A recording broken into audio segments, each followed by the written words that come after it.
I still remember the exact wording of his first apology text. I messed up. Can we talk? I don't expect everything to be fixed, but please don't shut the door. It was the kind of message that wanted absolution without work, pity without consequences. He sent it at 11:24 a.m. on a Tuesday, while I sat at my kitchen table staring at the mug he had left in the sink and feeling something very old and familiar crack inside me. We'd broken up 2 months earlier. Not a dramatic cinematic split, more like a slow unthreading, one quiet omission at a time. Late-night calls that became whispers behind closed doors, canceled plans explained away with text messages that always arrived just a little too late. In the end, he said it was complicated, and then he left. He thought I would forgive him. He thought time would soften the edges, acceptance would arrive in neat, polite packages, and he could walk back in as if he were reclaiming a lost possession. What he didn't know was that forgiveness isn't a rubber stamp you hand out to anyone who says sorry. Forgiveness, for me, had to be earned. And there was something else he didn't know. I had a plan. It wasn't born from rage the first day. It was born from that small, sharp clarity that comes when you stop pretending you don't see what's in front of you. The evening I found the photos, 2 months before he left, tucked into the glove box of his car like a careless confession, my hands went cold. There he was, arm around another woman at a bar I'd thought he'd never visit. There were receipts with hotel names near the airport. There were whispered messages on an old phone he'd left charging in the guest room. I cataloged everything, not because I wanted a story to tell others, but because I wanted one unarguable truth to hold when things tried to edit themselves. The plan started with a single sentence I told myself out loud: I will not be undone by his apology. From there it grew into something structured and careful. Forgiveness could be simple, yes, no, maybe, but the kind of shock I intended to deliver had to be surgical. I called Mara first. She's been my person since college, the one who shows up with an extra umbrella and doesn't laugh at my worst jokes. She arrived that night in a raincoat, hair damp, with a casserole and an expression that said she'd already read the situation. I pushed the glove box photos across the table. He wants to talk, I said. He thinks I'll forgive him. Mara studied the photos, then looked up at me. Good, she said. Let him think that. It'll make the reveal cleaner. If you're picturing a montage of revenge boards and red string, that's not it. My plan wasn't about humiliation or traps. It was about leverage and dignity. It was about rewriting the ending so that he, who had assumed forgiveness, would instead be the one surprised. I wanted him to see the woman he thought he'd returned to, composed, steady, unflappable, and understand that the life he left had continued without him. I wanted him to feel the loss of assumption. Step 1 was evidence. Not for gossip or vindictiveness, but because facts build walls that emotion can't crawl over. I digitized every photo, every receipt, every message. I backed up copies to the cloud and mailed printouts to an address that was not ours. No dramatic social posting, no late-night threats, only a clean archive that could be used if needed. Evidence is a compass when feelings turn into disputes. Step 2 is allies. You can do many things alone, but a plan that shocks is rarely maintained in a vacuum. I reached out to Theo, a friend who once worked HR at a media company and who owed me a favor for covering his disastrous office party a few years ago. Theo had a talent for reading people and for connecting dots. Don't make it personal on social, he advised. Make it public through accomplishment, not spectacle. That line stuck with me: accomplishment, not spectacle. Step 3 was professional insulation. If he'd lied to hide a life, I'd build a different life, one that didn't rely on his narrative. I updated my resume, cleaned my LinkedIn profile, and reached out to a recruiter I respected. I applied for roles I'd never dared to pursue when I was wrapped up in us. It was quiet, practical, and strangely intoxicating. The first interview was a week later, the second one a month after that. Each call was a small reclamation. And then there was the part that made my plan feel like a story rather than a list, the element of staging. Not a public shaming, not a viral takedown, but a moment that would crystallize the choice I was making. He would expect a tearful meeting in some cheap diner, a forgivable conversation where he could explain himself and maybe be absolved. Instead, I started arranging a dinner of my own, a celebration that would show, in one room, everything he'd missed. It began small. I texted old friends, people I hadn't spoken to recently because of the rhythm of our lives, the man he'd always joke about, the woman who'd lent me paintbrushes, the neighbor who had offered me a job lead last year and then forgotten. I told them I was hosting a gathering for life updates, nothing more. I booked a private room at a cozy restaurant downtown for a Friday night 2 weeks out. The aim was understated, a room of people who were part of my life now, people whose presence would make a silent, powerful statement. While the guest list and venue were taking shape, I also started building something that he couldn't tear down with an apology: public momentum. I pitched an idea I'd been nursing for years, a series of workshops teaching young professionals how to navigate transitions and heartbreak in the workplace. I wrote a proposal, called a couple of contacts, and submitted it to a community center that hosted weekend classes. To my own surprise, they accepted. The first session sold out. The plan that would shock him was taking two forms at once: a quiet legal and evidence-backed preparation that would protect me if the worst came, and a public personal growth, the launch of a new, independent me that would be visible to everyone he had assumed I'd fold back into his arms. There was also a paperwork stage. I wouldn't pretend there weren't small administrative things to handle. I spoke to a lawyer about the messages and receipts, not because I wanted to press charges, but because I wanted to know my options. Knowing what I could do gave me a kind of freedom. If his apology turned into a manipulation, if he tried to gaslight me into silence, I wanted to be ready. The week before the dinner, I rehearsed. Not a script, but a posture, how I would enter the room, how I would greet people, how I would listen without flinching. I practiced saying, "No, I haven't forgiven him." I moved forward instead. It felt surprisingly liberating to rehearse my own calm. On Wednesday, 2 days before the event, he texted again. "Please. I'll do anything. I can't lose you." He thought the plea would tilt me. He thought emotion would break me. That was the crucial miscalculation. What he hadn't accounted for was that sometimes the most shocking thing a person can do is choose themselves. I typed back a single line: "Let's meet Friday." Then I hit send and sat back, watching the small cursor blink like a countdown. When Friday came, the restaurant smelled of lemon and garlic and warm bread. The private room filled with familiar faces, colleagues, friends, the neighbor who'd given me the job lead, the woman with the paintbrushes. The table was a semicircle of real life.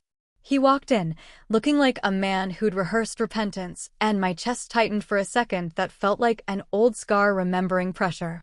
He moved toward me with that tentative, pleading look, but instead of heading for him, I arose to greet the room.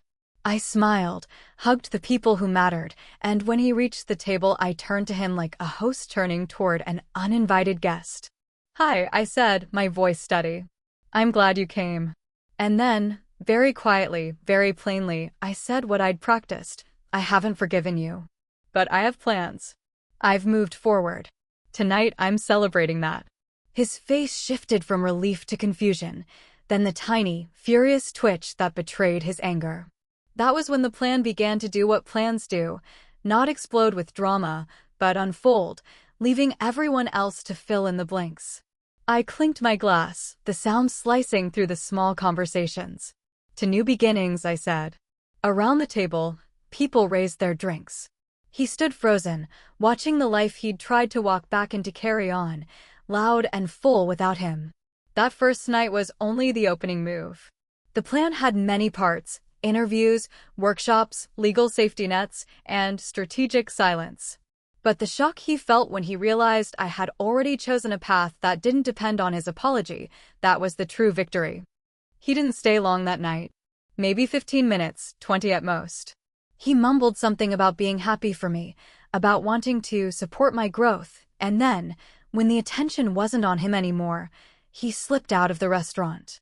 I didn't watch him leave. I didn't need to. After the dinner, when the plates were cleared and people started saying their goodbyes, I finally let myself exhale. Mara squeezed my hand and said, "That was elegant. Ruthless, but elegant."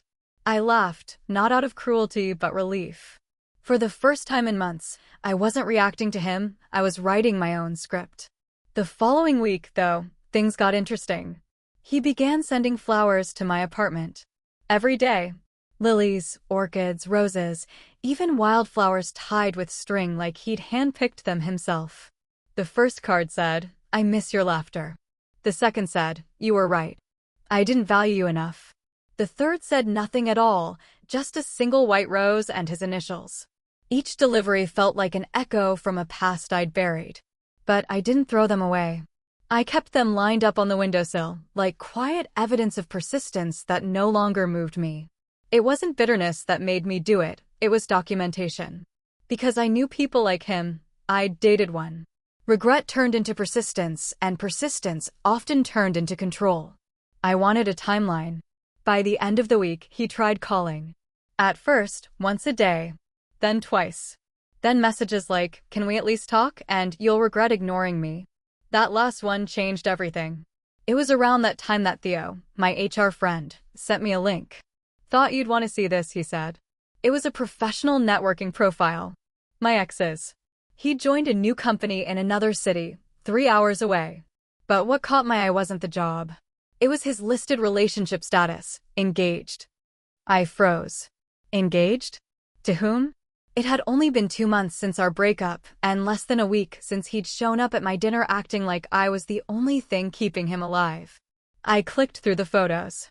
There she was, the woman from the bar photo I'd found months ago. Same face, same long auburn hair. Only now she was smiling in a white dress, showing off a ring I recognized instantly. My ring. The one he'd bought for me a year ago when he'd said he wasn't ready to propose yet. That's when it hit me. He wasn't asking for forgiveness. He was making sure I wouldn't expose him. He wanted to keep my silence while he built a shiny new life based on lies. I remember sitting on my couch, the city noise fading outside, as that realization settled like a stone in my stomach. I wasn't angry anymore. I was focused. He thought he could control the story, but I'd been writing it all along. That night, I took out the evidence folder again, the one I'd kept neatly organized. Photos. Receipts. Messages. I uploaded copies to a secure cloud and sent a single email to myself with the subject line, "Just in case." Not for revenge, just insurance. But here's where my plan evolved. Up until that point, my shock had been personal, my independence, my success, my silence. Now it was about accountability. If he was engaged, the woman deserved to know what kind of man she was about to marry. The moral question ate at me. Would telling her make me petty? Would it make me the villain in their story? Mara told me to think twice. Maybe she'll find out on her own, she said. But deep down, I knew better. He'd spin whatever narrative benefited him. And she'd believe him, just like I once did. So I decided to act. Carefully. Strategically. The next morning, I created a new email address. No name, no identifiers. Just an empty inbox with one purpose. I wrote the message 3 times before I got it right. "Hi. You don't know me, but I think you should. The man you're engaged to has a history he hasn't shared with you. I was in your place not long ago. I don't want to hurt you, but you deserve to make an informed choice. I've attached a few screenshots and messages. Take them as you will. Whatever you decide next is up to you." I attached 3 pieces of proof, nothing humiliating, nothing edited. Just the truth. Then I hit send and sat back, heart pounding. 2 hours later, I received a reply. "Thank you. I had doubts. You just confirmed them." That was it. No drama. No screaming. Just quiet acknowledgement. It was enough. Over the next few days, I watched from a distance as his perfect facade began to crumble. He deleted his engagement photos. His job profile changed to taking time off. The flowers stopped. The calls stopped. Silence returned, thick and satisfying. Mara called me that Friday. "You did it, didn't you?" she asked. I didn't deny it. I told her everything. She just laughed softly and said, "You didn't get revenge, you delivered truth." Big difference. I didn't feel proud, exactly, but I felt peace. That's the thing about closure. It doesn't come from apologies. It comes from clarity. A week later, I was sitting at a cafe when I saw him again.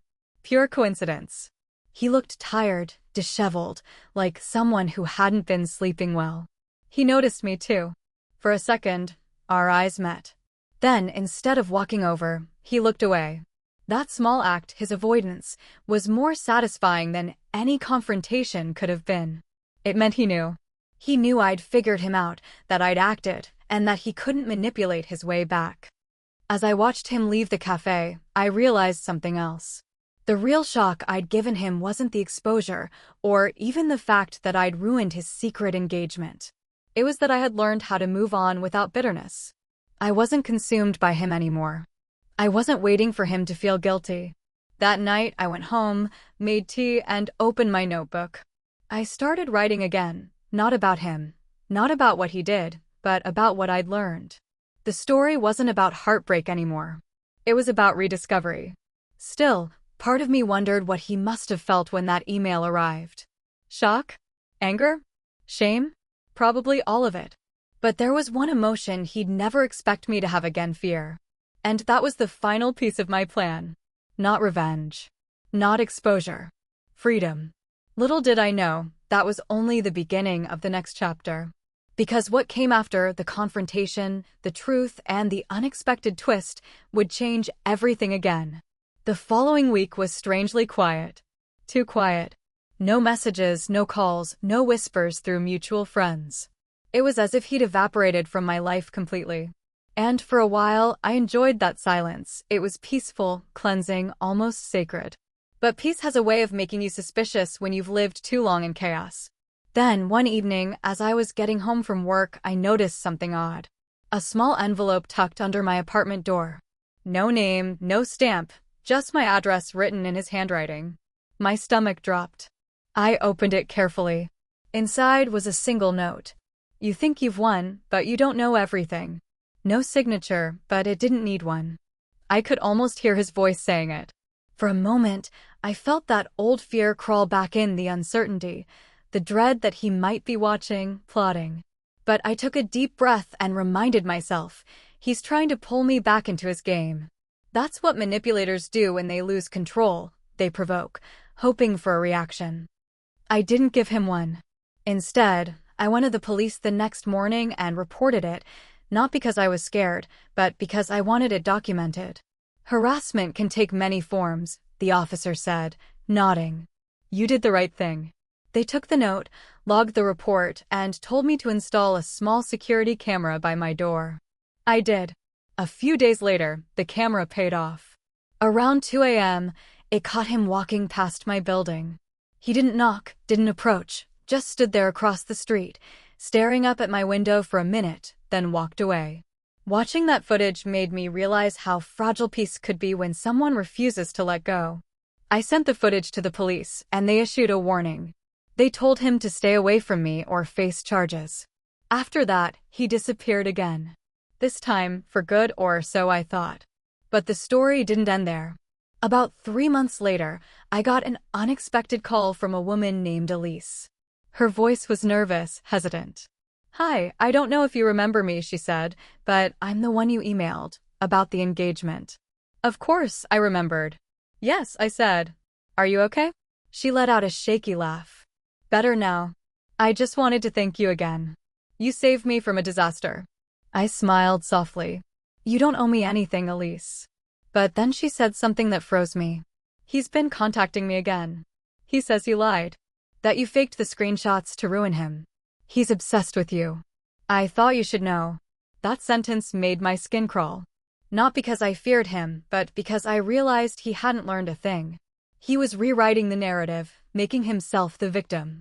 Again. I thanked Elise and told her to block him, to keep records if he tried anything else. After the call, I sat there in silence for a long time, processing. And that's when I made my final decision. I wasn't going to let him keep haunting us, me, her, or anyone else. He thrived on secrecy, manipulation, confusion. So I decided to take those weapons away from him, once and for all. The next weekend, I published an essay online under a pseudonym. It wasn't a smear piece, it was a story. My story. I wrote about emotional manipulation, hidden infidelity, the slow erosion of trust, and the courage it takes to rebuild yourself afterward. I never mentioned his name, but I told the truth. Every word of it. The piece went viral within days. Women and men from all over the world shared it, commented on it, messaged me privately to say, "This happened to me too." It was overwhelming in the best way. And then something incredible happened. A local magazine reached out. They wanted to feature my story in their resilience column. They called it "The Woman Who Refused to Break." When the issue came out, I went to a small coffee shop that stocked it. I remember sitting there, holding the glossy pages, reading my own words printed for everyone to see. I didn't feel exposed. I felt powerful. I felt free. But guess who walked in that very cafe 2 days later? Yes, him. I saw him through the reflection in the glass door before he saw me. He looked different, worn down, thinner, his confidence replaced by confusion. When he finally spotted me, his expression shifted from surprise to guilt, and then, unbelievably, to anger. He approached my table slowly, like he was calculating every step. "You wrote about me," he said quietly. Not a question, a statement. I looked up from my coffee and met his eyes. "I wrote about what happened to me. If that feels like your story, that's on you." He clenched his jaw. "You ruined my life." I raised an eyebrow. "No. You ruined your own when you lied to everyone who trusted you." He stood there for a moment, trembling not from fear, but from realization. Then he said something I'll never forget. "You'll never get over me. You think you've moved on, but deep down, you still care." I smiled calmly and replied, "You're right about one thing, I do care. Just not about you. I care about who I became after you." He didn't have a response. He turned around and left the cafe without another word. That was the last time I ever saw him in person. But the story doesn't quite end there.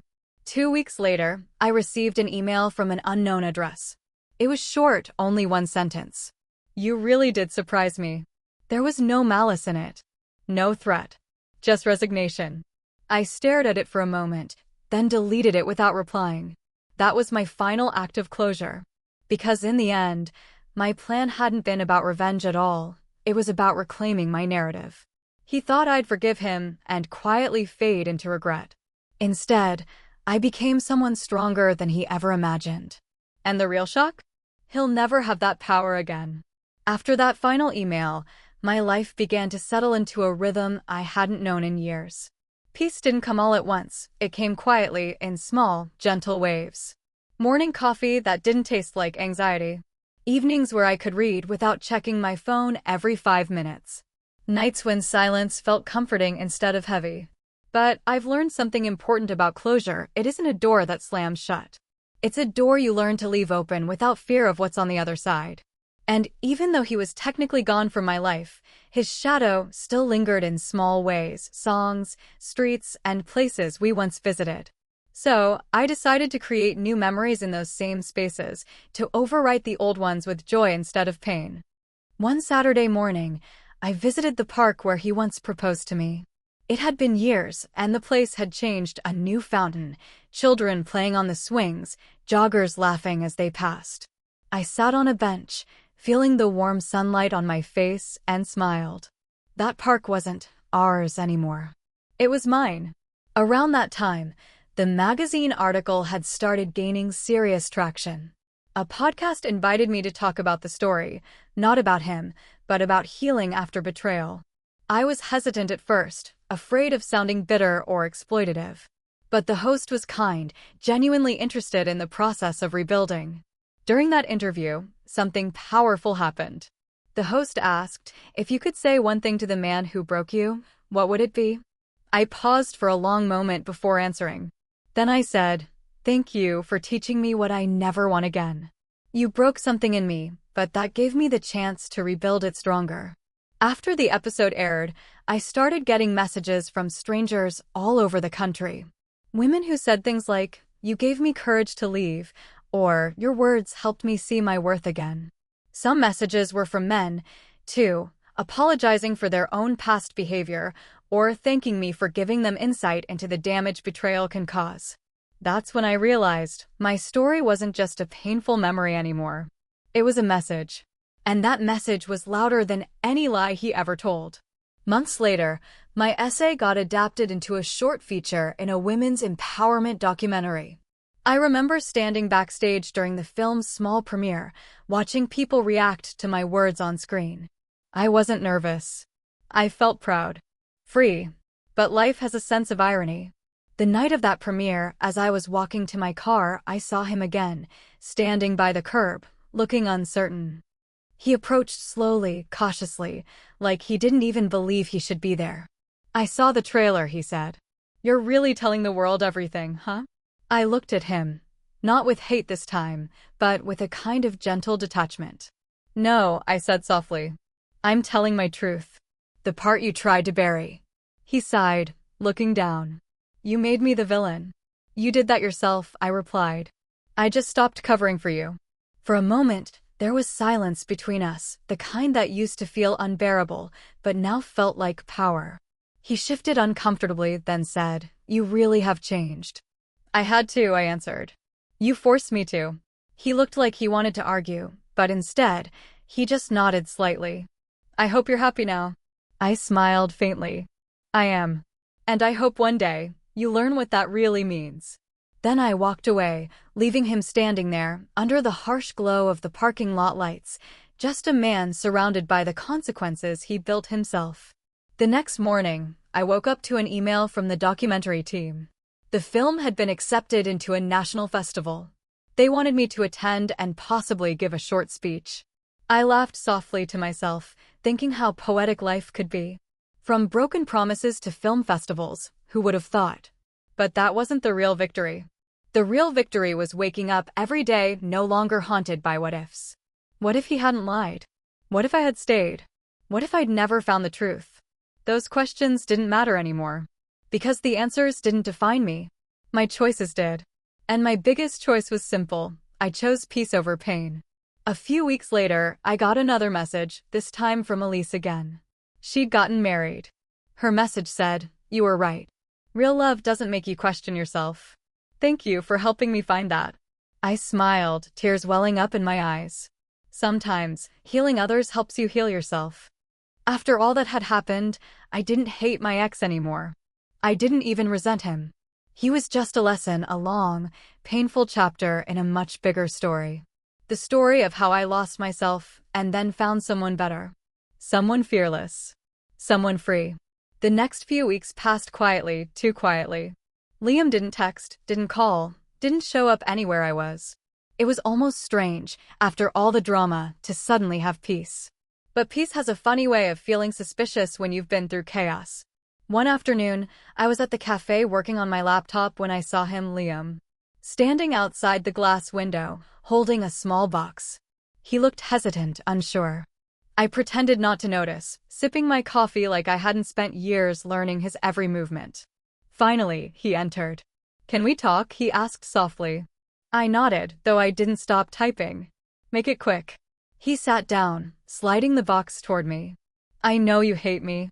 I deserve that. But I wanted to give you this. It's an apology, I guess." I opened it. Inside was a necklace, the same one he'd promised me on our first anniversary, but never bought. I smiled faintly. "You're a little late, Liam." "I know," he said. "I realized what I lost too late.